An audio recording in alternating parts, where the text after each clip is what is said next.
sejam muito bem-vindos a mais um episódio do podcast Pode Crer.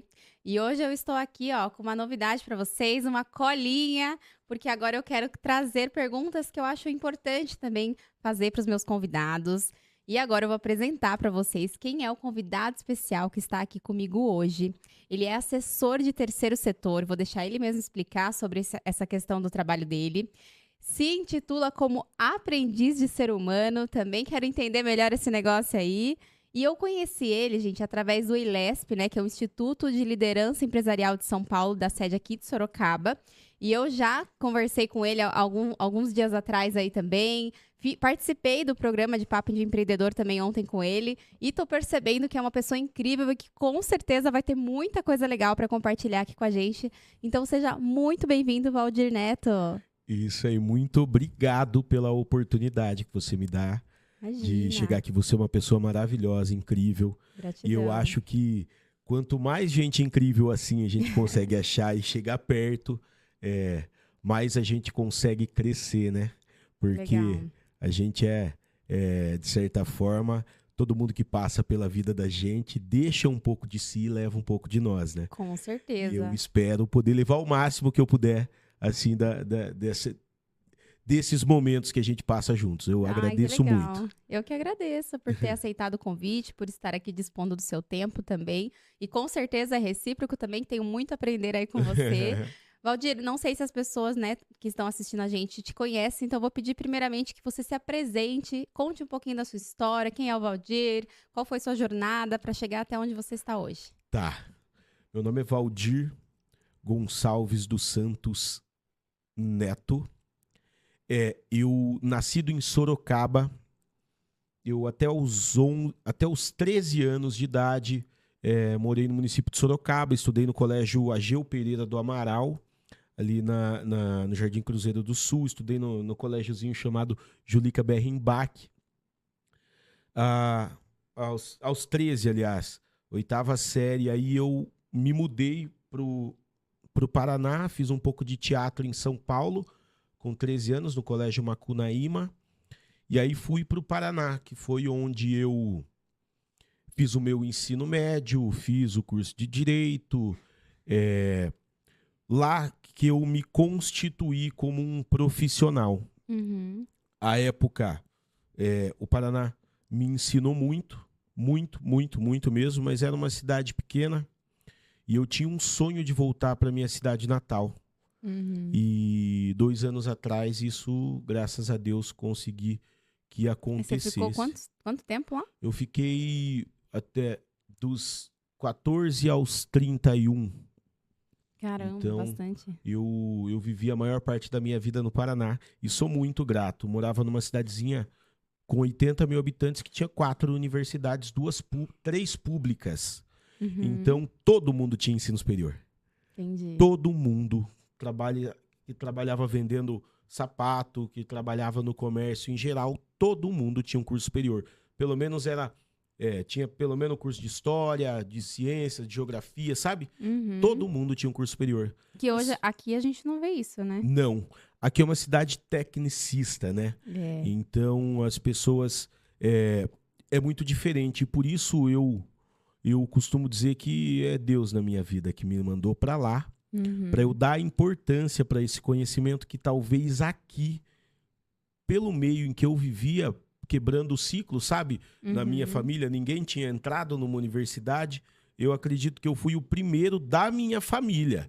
Aí depois vieram meus primos e começaram a integrar a universidade legal. também, mas eu quebrei a bolha, assim, sabe? Você inspirou, né, outras da sua família e eu queria até que você falasse um pouco mais sobre como foi isso para você, se a sua família te apoiou também, porque é difícil a gente quebrar, né, essas barreiras, esses ciclos, quando a gente vem de uma família simples, humilde, ou de alguém que realmente nunca passou por aquilo, seja para você fazer uma universidade ou empreender. Ser o primeiro nunca é fácil. Então, É verdade. compartilha com a gente aí também como que foi isso aí para sua família e para você. Foi revolucionário, porque ninguém achava possível. Olha. Entende? Porque eu nasci e cresci na Rua Chica, chamado Morro do Querosene, porque a gente não tinha asfalto, não tinha saneamento básico e não tinha luz. Nossa. Então a gente vivia de lamparina de querosene. Por isso o Morro do Caramba. Querosene. Então, assim, hoje eu sou milionário. Porque hoje eu, tenho um carro, tenho uma casa, tenho um conforto que, assim, que eu não fui criado tendo. Então, foi uma cisão muito grande o fato de um garotinho do Morro do Querosene conseguir entrar numa universidade. Porque eu acredito que de todos os meus amigos dali do Morro do Querosene, eu fui um dos dois. Teve eu e o Murilo, que eu acho que não mexeram com droga, tráfico, essas coisas. Uhum. E dos 5...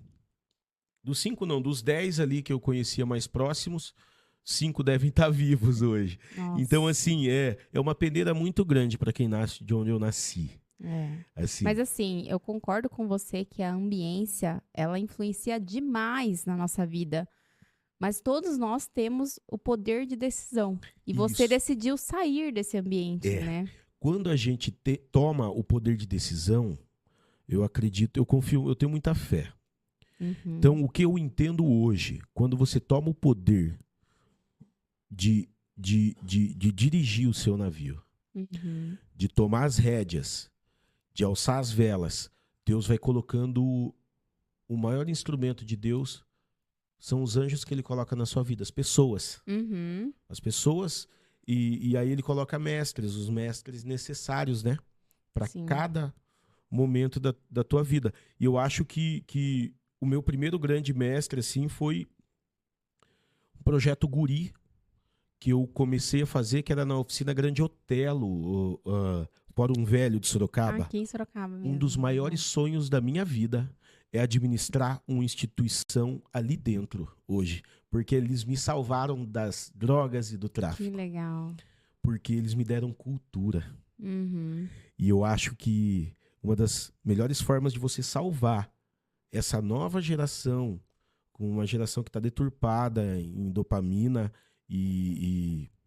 é você dar cultura e esporte para eles. Eu acho que isso é fundamental. Isso que salvou a minha vida. Então, o que eu posso falar é que se salvou a minha, pode salvar dos outros.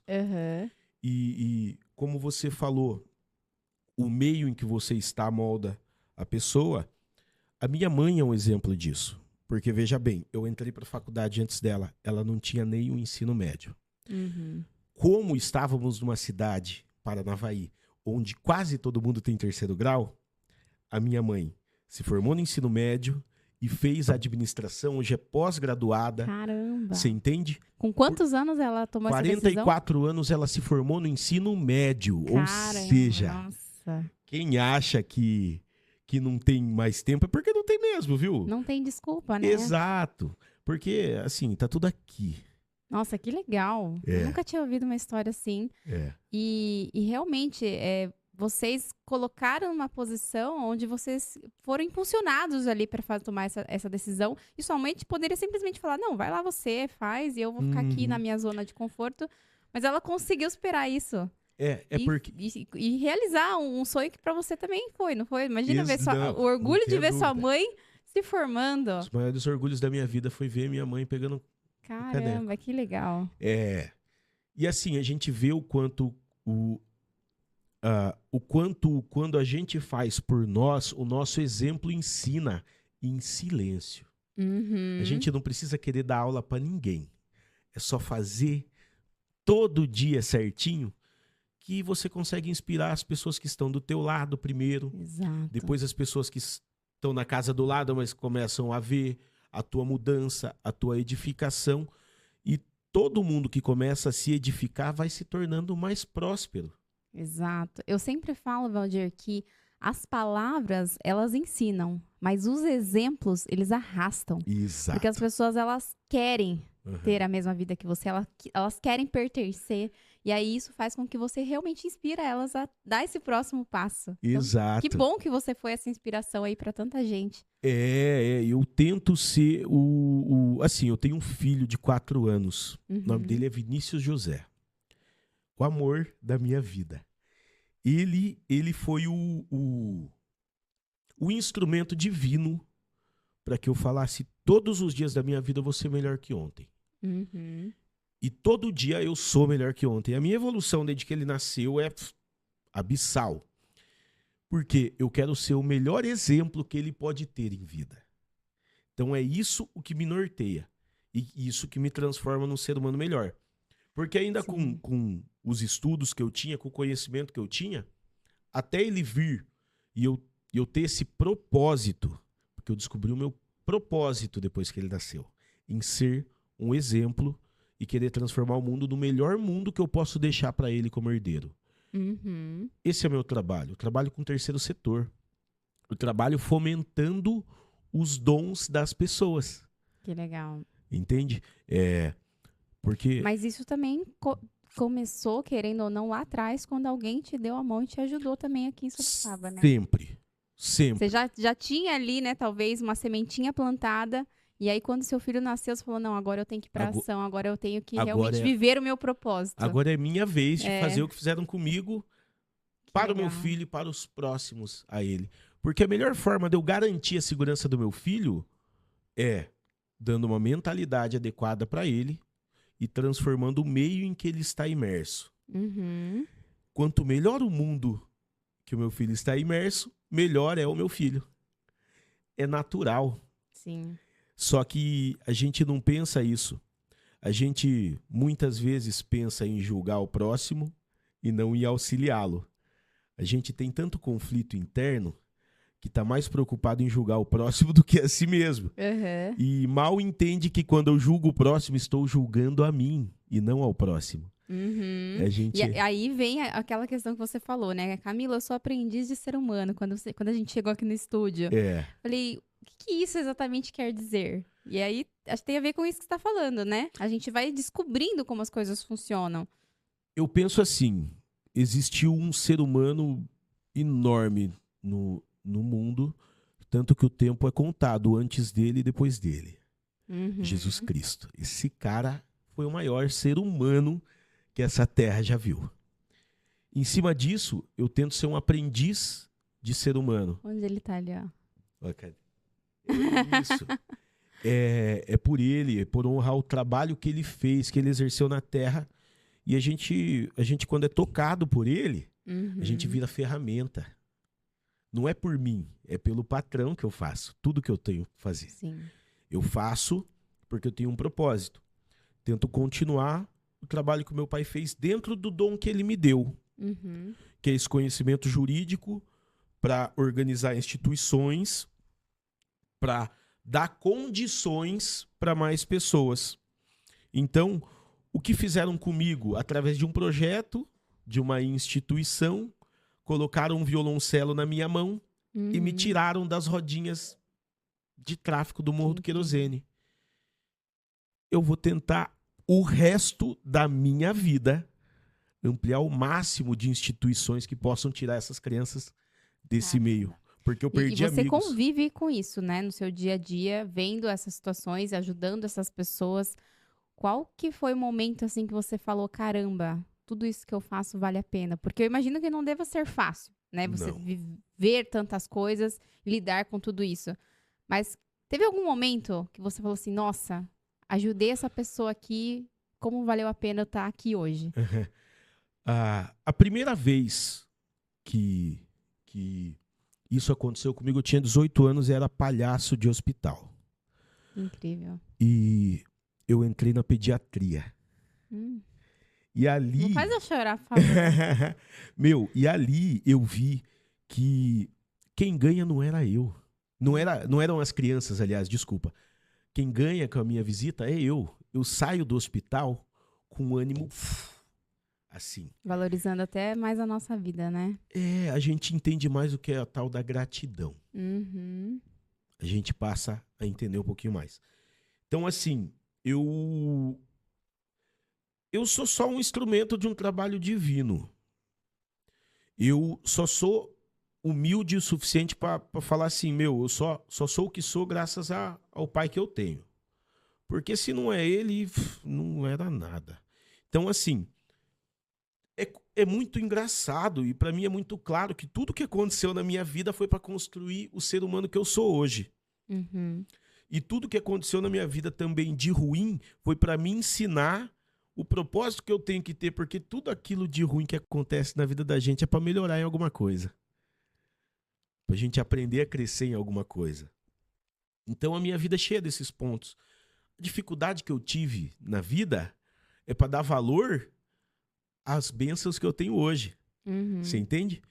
E a dificuldade e a cabeça ruim que eu já tive, e às vezes familiares ou pessoas que eu tinha quando crianças, com uma cabeça tão de vulnerabilidade, uma cabeça impróspera, uma cabeça de vítima, que eu fui criado nesse meio das vítimas, para reclamar do governo e não fazer o que tem que fazer. Não assumir a responsabilidade. Reclama do governo, mas joga a latinha no chão, entendeu? Exato. Fui criado nesse meio. E tá tudo certo, porque ninguém nos ensinou a ser melhor. E isso é o que eu fico mais revoltado hoje com o Estado. E as minhas revoltas me mostram um pouco do que é o meu propósito. Porque se eu estou revoltado e ajo, eu uso o terceiro setor para chegar onde o Estado não chega e ajudar quem o Estado não ajuda. A gente vai tentando equilibrar o jogo. Que a gente chegou aqui na Terra perdendo o jogo. Sim. A gente só tá aqui para virar o jogo. E Sim. trabalhando dia a dia. Eu já li vários livros que falam exatamente isso que você falou. Aquilo que mais te incomoda no mundo, com certeza está relacionado com o seu propósito. Eu aprendi isso com um diácono da Igreja Bola de Neve, chamado Ed Manfio. Ele tem um livro... eu publiquei esse livro no meu history. Essa semana, agora eu esqueci. Discurso da Prosperidade à Luz da Bíblia, alguma coisa assim. Legal. E ele fala isso, de que às vezes as revoltas que você tem só querem te comunicar qual é o propósito que você tem. Né? Então, está diretamente relacionado. Basta a gente dar aquela limpadinha no olho e enxergar, Sim. em vez de ver. Isso é uma diferença, né? Você vê muita coisa, mas o que você enxerga? O que você enxerga? O que você tira de aprendizado também. Exato. Mas a humildade que deve se ter para você aprender com as coisas e não se tornar vítima. Porque entenda, toda vez que acontece alguma coisa na minha vida, eu me torno vítima, é porque eu sou tão egoísta que eu não tenho a humildade de aprender com o que aconteceu. Então, o vitimismo, ele nos cega até do aprendizado. Veja bem como é ridículo, né? Às vezes até. Mas a nossa sociedade está assim. E o que eu faço no terceiro setor hoje? A gente está montando gradativamente cada vez mais. A gente tem na Zona Norte, no Centro e na Zona Leste uns pontos que a gente faz terapia coletiva, sabe? As pessoas se juntam, é um modelo que eu aprendi dentro da igreja e a gente tirou da igreja porque tem muita gente que, se estiver dentro da igreja, não vai participar disso. Nos Estados Unidos, isso acontece muito, que é rodas de pessoas que vão para falar dos acontecimentos da semana e das dificuldades delas. A maior parte das doenças das pessoas é porque elas querem ser ouvidas. Elas precisam falar. E a gente não tem humildade de ouvir as pessoas. Porque assim, se todo mundo quer falar, quem que vai ouvir? Então a gente tem que ter um momento de falar e um momento de saber ouvir também. Eu sempre falo que um bom ouvinte é a pessoa mais sábia que existe. É verdade. Porque o bom ouvinte, ele tira o melhor de cada um, ele ouve, ele entende e ele aproveita isso ao máximo. Explorar o potencial de cada um, saber lidar com pessoas, isso só vai beneficiar ele mesmo. É porque quando você tem a humildade de dar voz ao outro, você tem automaticamente a habilidade de usar os dois ouvidos mais do que a uma boca que você tem. E quando você tem essa habilidade, você consegue aprender mais do que ensinar. Com certeza. E você, quando tiver que ensinar, já vai estar sabendo bastante para poder ensinar. Então, eu acho que é todo um ciclo. Quando você aprende a ter humildade de ouvir o próximo, você cria mais empatia. Com certeza. Você trabalha a sua paciência, porque somos doutrinados pelo nosso meio, pela nossa sociedade, a falar apenas e não ouvir o próximo. E quando a gente ouve o próximo, a gente não ouve para entender, a gente ouve para responder. Sim. Mas você sabe que isso aí também tem a ver com a ambiência e com o que fomos treinados para fazer. Porque eu me lembro muito bem, quando eu estava no ensino médio, oitava série, já falavam sobre isso, sobre a questão de preparar os alunos para debate, para discussão. Eu Uhum. me lembro assim, como se fosse ontem, Valdir. Eles separavam a turma da sala. Ó, você vai ser contra a vivisecção animal, você vai ser a favor. Ó, você vai ser contra o aborto, você vai ser a favor. Eles simplesmente impunham o que vocês tinham que defender Uhum. e fazia com que aquilo se tornasse um debate para treinar a nossa mente a saber argumentar, saber se comunicar. Só que o que, que isso gerou, e eu lembro porque isso bateu forte em mim. Eu falei, gente, mas como é que eu vou defender meu lado, sendo que eu também compreendo o lado do outro? Só que ali era o momento de discutir, não era o momento de você ter empatia. Uhum. Agora, eu nunca vi uma escola te ensinar a ter empatia dessa forma, com esse Uhum. tipo de exercício. Então, como que a gente, né, passa a vida inteira sendo treinado para discutir, para debater, para argumentar e nunca para ouvir? E de repente você chega na vida adulta, não, mas tem que ter empatia. A gente tem que ser treinado para isso. Exato. Então, o que que acontece? Somos regidos por 3 poderes: legislativo, executivo e judiciário. Esse legislativo, executivo e judiciário não são representativos. Mentira, se alguém falar que é, bom, pode falar para os outros. Agora, mentir para mim não adianta, filho. Eu sou veaco. Não adianta mentir para mim. Você pode mentir para os outros, mas não é representativo. Não é comprados os votos, mas quase. Porque é doutrinadas, as pessoas são doutrinadas. Você tira da pessoa a possibilidade de ser mais e pensar melhor para que sempre fique votando no mesmo modelo. Quando a gente desbloquear o nosso povo, a gente vai ter condição de ir para um novo nível em que as pessoas sejam ensinadas a realmente ouvir o próximo. Uhum. Porque não é na competição que a sociedade vence, é na cooperação que a sociedade cresce. Sim, com certeza. Eu costumo dizer isso, essa frase eu falo em todas as oportunidades que eu posso. A gente tem que mostrar que a cooperação vai vencer a competição em todas as oportunidades. Uhum. É com essa mentalidade que eu vou para cima da vida. Sim. E com essa confiança que eu vou para cima da vida. Por quê? Porque eu pensando assim, consegui ser o exemplo pro meu irmão. Daqui a pouco o meu irmão pensando assim também, pode ser exemplo para outro. Sim. Daqui uns 30 anos nós juntamos uns 10 caras. Era um no começo. Uhum. E daqui 100 anos? E daqui 2000 anos? Vai Olha quantos criando caras uma egrégora do bem aí, Jesus né? Cristo começou com 12. Exato, exato. Você entendeu? Por isso que eu falo, nunca pare. Quando você tá, né, tá convicto ali de que você tá fazendo algo bom, positivo, não pare.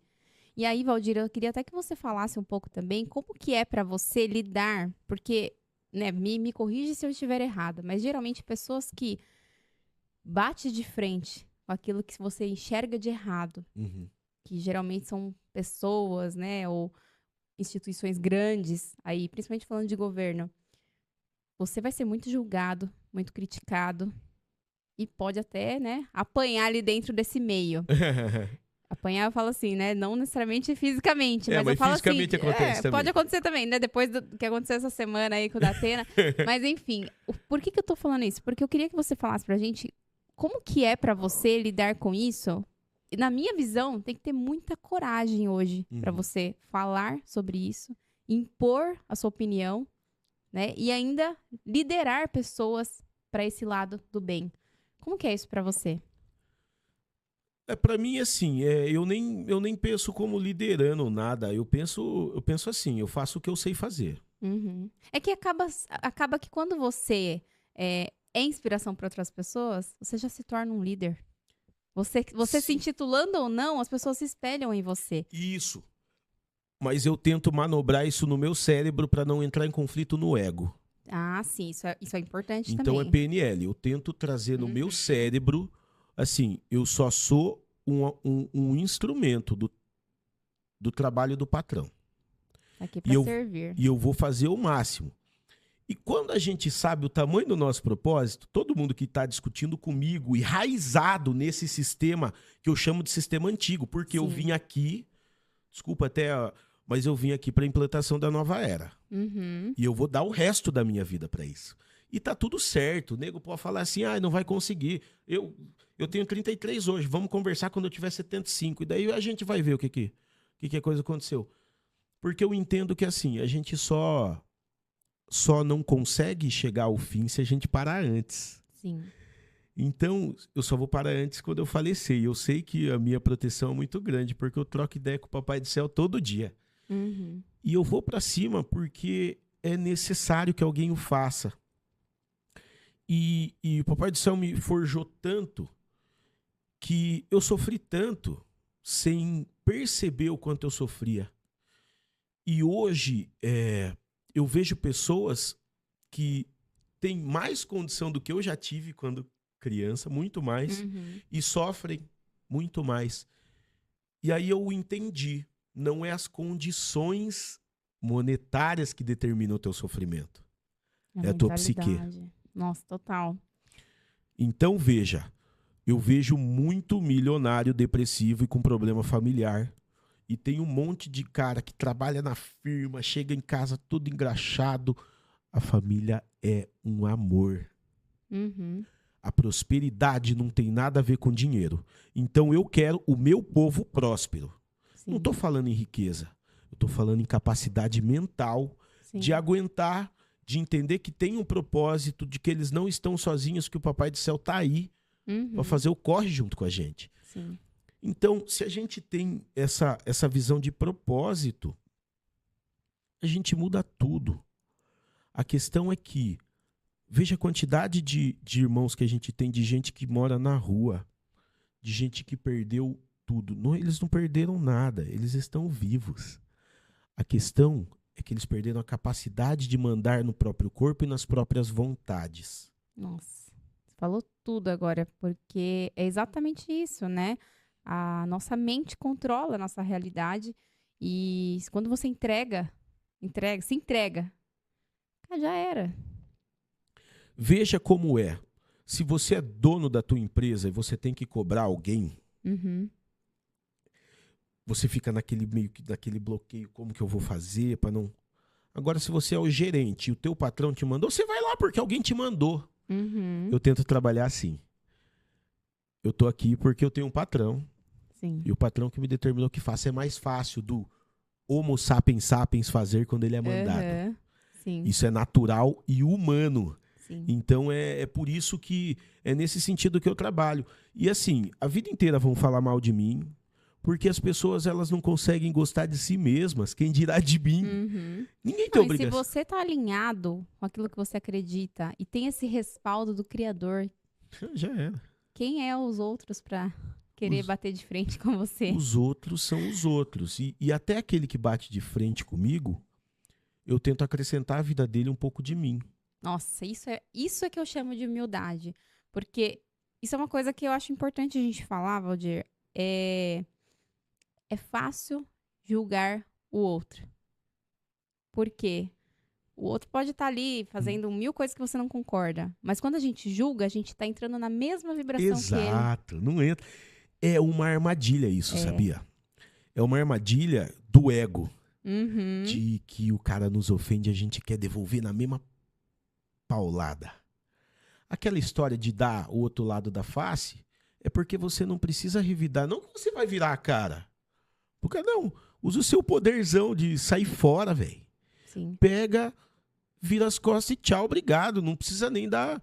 Véi, se você não pode com aquela situação, ensine o cara de que você não vai revidar na mesma moeda. De que o problema dele... A minha paz, ela tá aqui dentro do meu peito.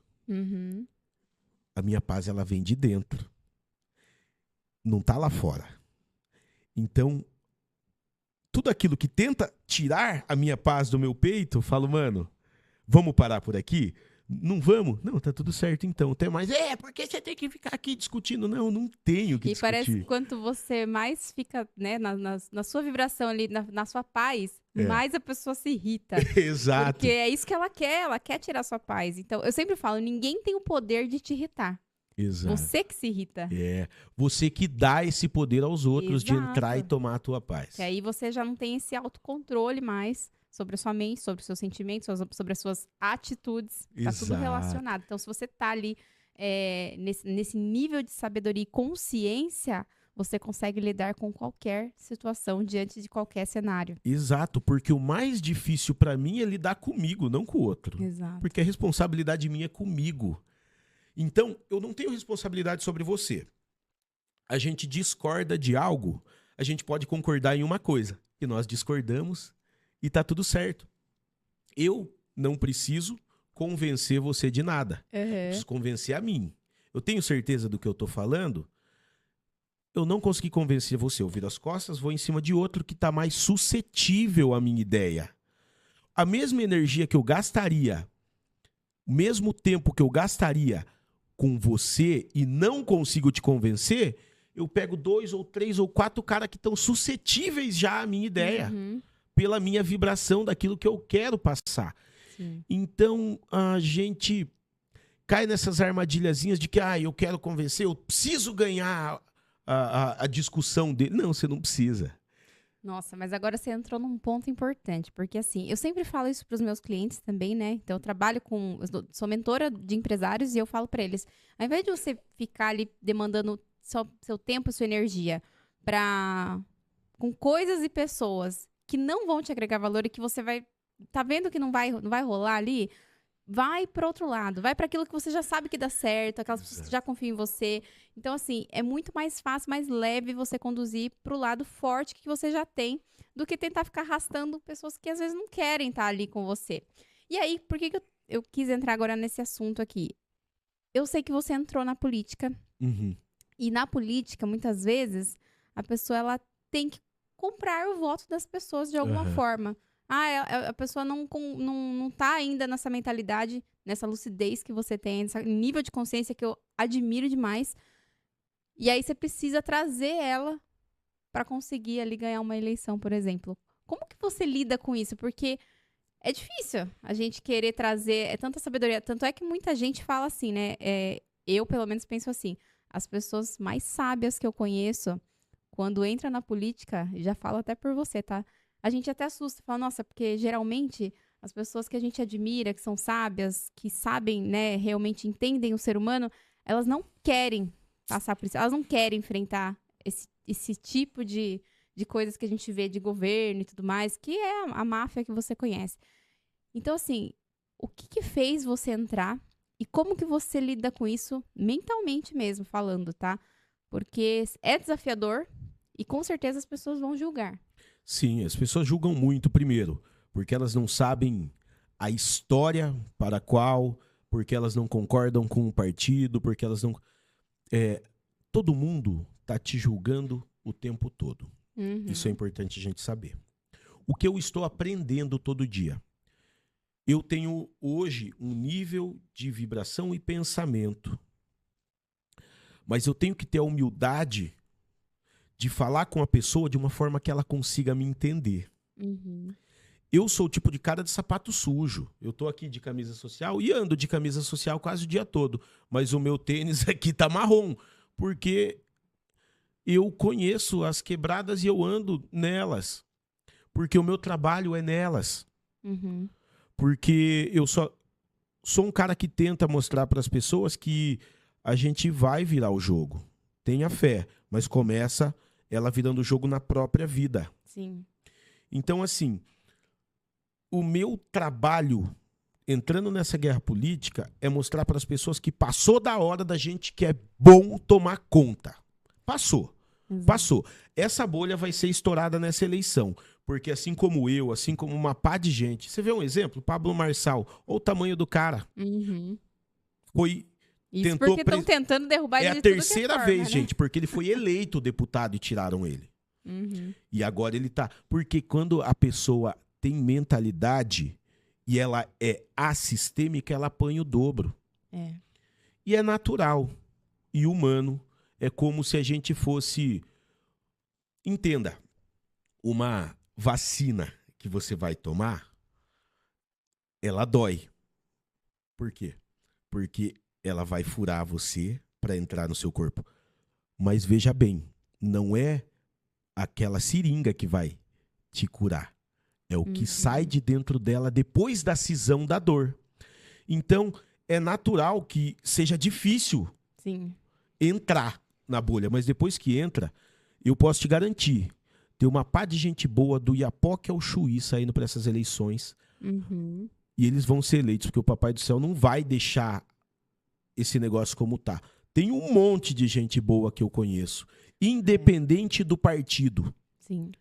Tem um monte de gente boa. Porque entendam, o Pablo Marçal, gigante daquele tamanho, houve uma cisão para que ele não entrasse. Ele teve que entrar no PRTB, que é um partidinho que nem tempo de TV tem. Aqui eu comecei a apanhar já para sair para as eleições por conta do trabalho na rua que eu faço. Todo mundo queria que eu apoiasse alguém, mas não queriam que eu fosse, porque eu não tenho dono. Entendi.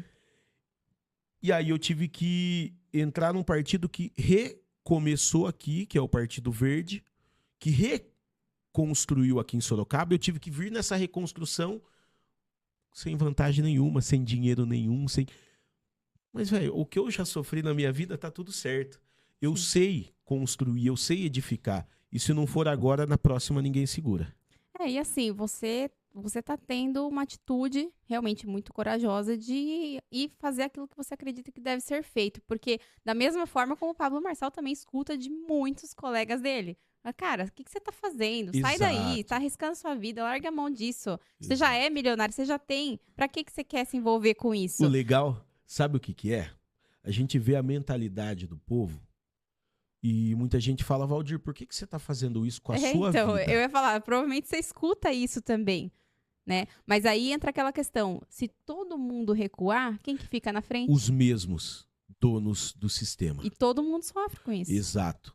E as pessoas não entendem que o preço do feijão, a qualidade da água que eles bebem, que essa é uma discussão muito plausível, em breve as pessoas não... Talvez a gente não tenha a condição psíquica de discutir isso ainda. Mas a nível superior é necessária essa discussão, porque a água que a gente toma está adoecendo o nosso povo. Tudo o que a gente tem, a roupa que a gente veste, o ônibus que a gente toma, tudo são decisões políticas.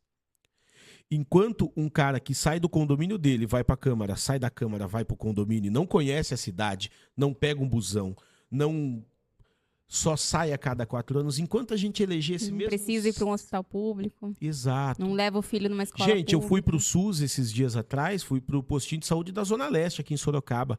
Eu fiquei 2h45 para ser atendido, colocaram uma pulseirinha verde em mim. Aí eu fui discutir com um médico aí que é deputado.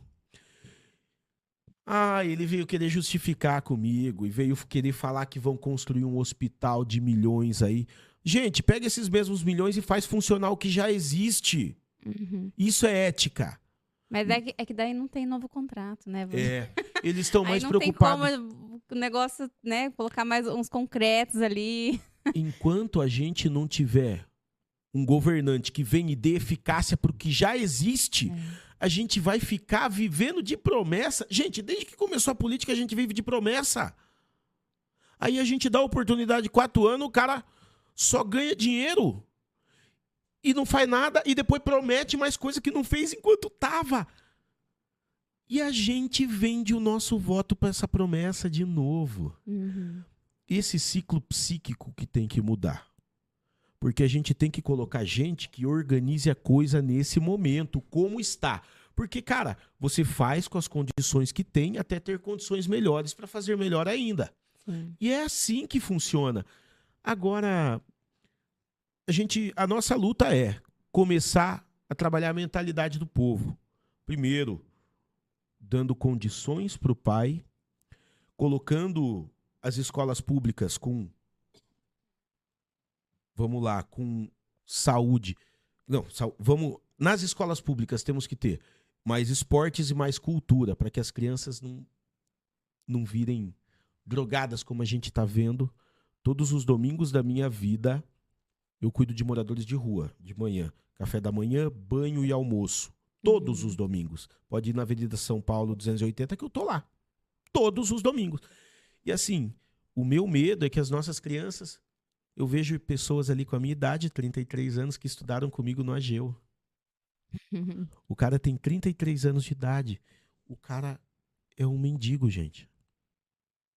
Toda a pujança e energia da juventude. E olha que engraçado, essa mesma época, provavelmente, eu conheci muitos alunos que eram do AGEU e a gente tem quase a mesma idade. Exato. E eu vi exatamente isso que você falou. Tanto é que um colega meu, quando a gente era adolescente, foi preso. Eu falava, gente, como assim, né? E era uma pessoa do bem. Era uma pessoa boa, só que foi levado ali pelas circunstâncias, acabou roubando e foi preso. Como que a gente faz as coisas acontecerem melhor? Disciplinando as nossas crianças. Dando condição para que elas tenham cultura e esporte dentro das escolas, mas em alto nível. Uhum.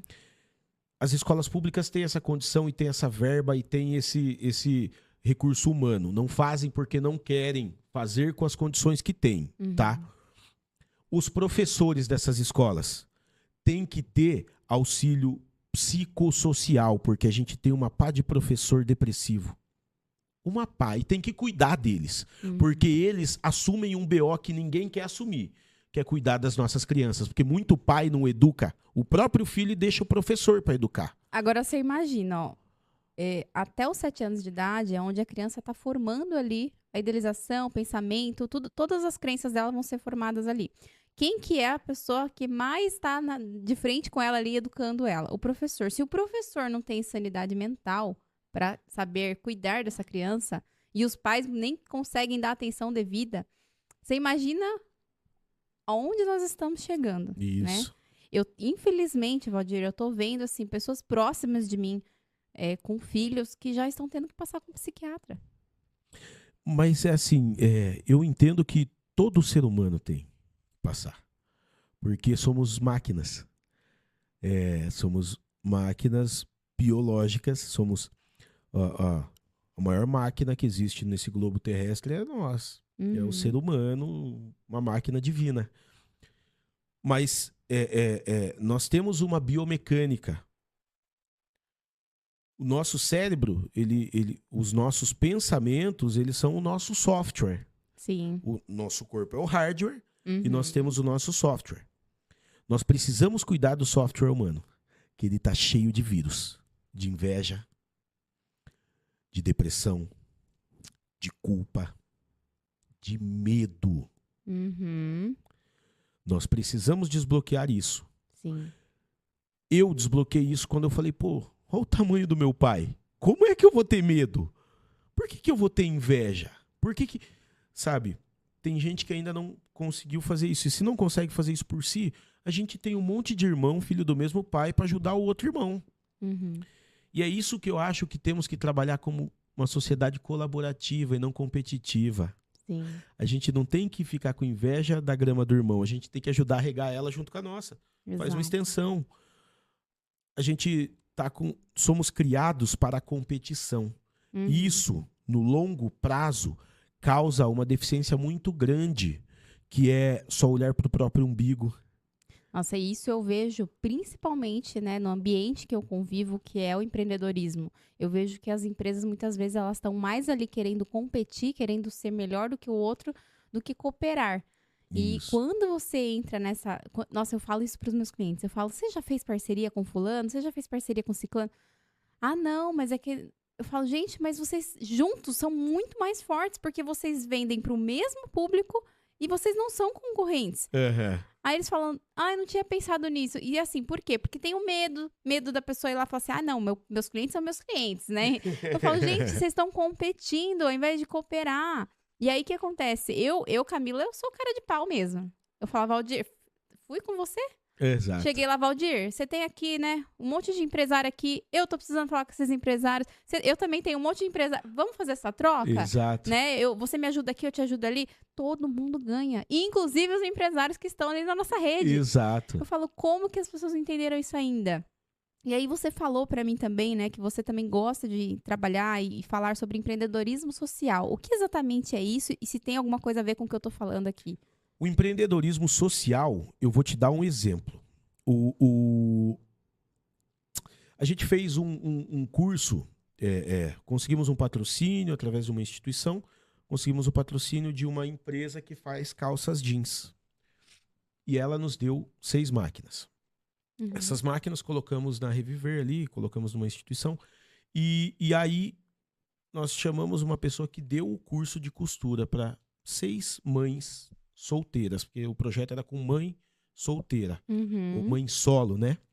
Porque, pô, já tem a criança para cuidar, ela precisa de um ofício que ela possa construir em casa. Então, o empreendedorismo social é o quê? A gente juntou essas pessoas com as doações que fizemos e começamos a ganhar dinheiro mesmo. Não tem problema ganhar dinheiro e ficar rico. Tem que abençoar um monte de gente só, eu entendo. Sim. Mas não tem problema ganhar dinheiro. E aí você divide esse dinheiro entre as pessoas e faz elas aprenderem a empreender de forma social.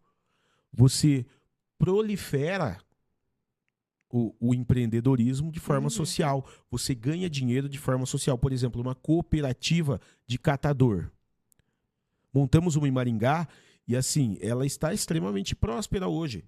Cooperativa de catador também, é que essa é um pouco mais específica, mas de reciclagem de aparelhos eletrônicos, computador.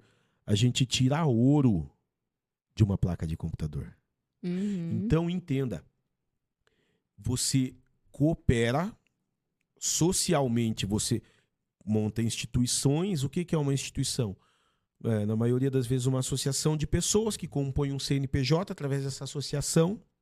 E aí você começa a trabalhar, ganha alguns títulos, municipal, estadual, federal, ganha incentivos fiscais para trabalhar para o povo e pelo povo.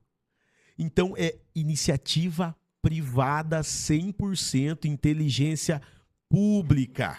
E isso também incentiva, né, essas pessoas que talvez ficariam dentro de casa, passando fome ou passando necessidade, qualquer outra coisa, a ir para o trabalho, a sentir, a sentir aquela questão, como que é a palavra? Que quando você tem o poder de você com seu dinheiro comprar o leite do seu filho. Você se sente autossuficiente, né? E eu acho que esse empoderamento a gente tem que dar às pessoas. Porque eu sou um outro ser humano depois que eu me empoderei. Lembrei a palavra. O princípio de tudo é dar dignidade ao povo. Porque dar dignidade, primeiro vem a dignidade, depois você começa a trabalhar a felicidade. Sim. Enquanto a gente não trabalhar a dignidade do povo. O povo que é vítima é porque eles não se sentem dignos, entenda? Sim. Psicologicamente. A gente tem que entender a raiz do problema. A raiz do problema, ela tá aqui, no psicológico. E aí, olha só, você entrou num ponto importante aqui. Quando a gente fala de vítima, é o próprio governo que às vezes implantou esse chip ali. Por quê? No software da pessoa. Porque o que acontece? Tem Bolsa Família lá e tudo mais. A pessoa, ela prefere, às vezes, pegar esse Bolsa Família e ficar ali na casa dela, do que ir para uma instituição, fazer o trabalho dela, ter o próprio dinheiro, que pode ser até mais do que ela receberia ali. Eu, Camila, já ofereci emprego para diversas pessoas com a intenção de querer ajudar. E a pessoa fala para mim, mas você vai me registrar? Porque se você me registrar, eu não quero. Porque senão eu vou perder meu Bolsa Família. Eu falo, gente, mas isso aqui é muito mais do que um Bolsa Família. Ah, não, mas é que esse aqui é garantido.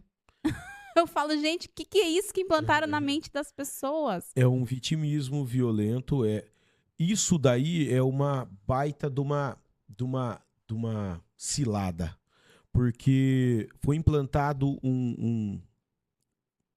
no software das pessoas esse vírus. Tá? O pensamento das pessoas de escassez. E essa zona de conforto da escassez, pelo menos ela conhece essa zona de conforto. É confortável porque ela conhece essa dor. Sim. Ela sabe que pode ficar reclamando. E o reclamar é quase que bruxaria na vida da pessoa. Quanto mais você reclama, mais você afunda. Porque você tá pedindo de novo. Essa é a palavra reclamar. Você reclama, então você tá reclamando de algo ruim e, logicamente, você vai atrair mais disso. Exato. Porque você vai ficar no ciclo do algo ruim, isso não vai sair da sua mentalidade, então você naturalmente só vai buscar isso. Sim. Só vai buscar continuar reclamando. ter coragem de sair dessa bolha é o difícil.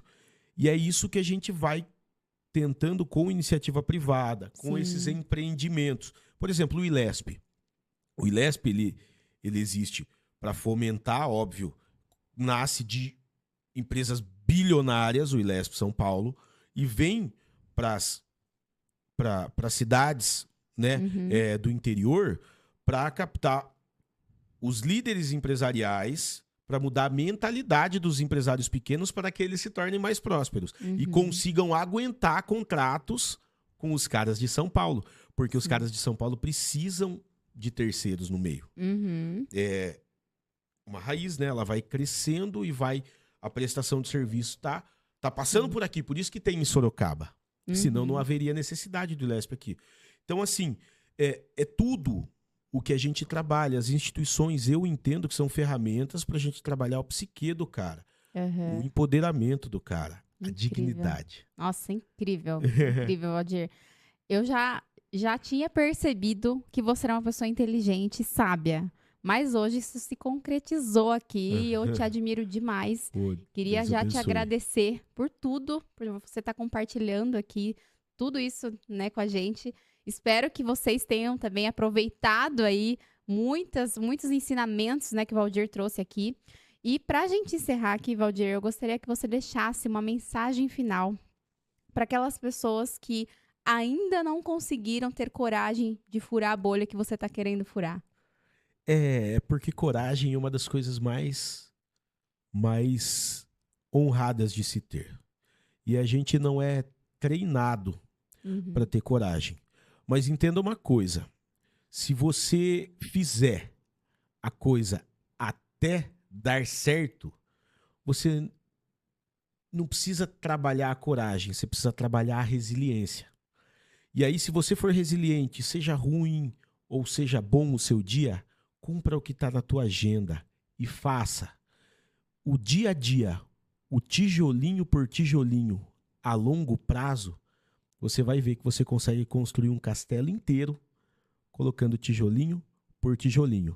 Entenda o tamanho das pirâmides do Egito. Algumas demoraram 2000 anos para ser construídas. Então, a gente consegue edificar o que quiser, desde que a gente não desista antes de conseguir. Uau, A mensagem que eu tenho é essa aí. que incrível. Nossa, arrepiei. Obrigada, Valdir.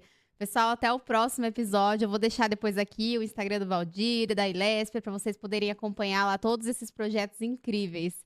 Obrigada, Valdir, e até o próximo episódio. Tchau, tchau. Valeu!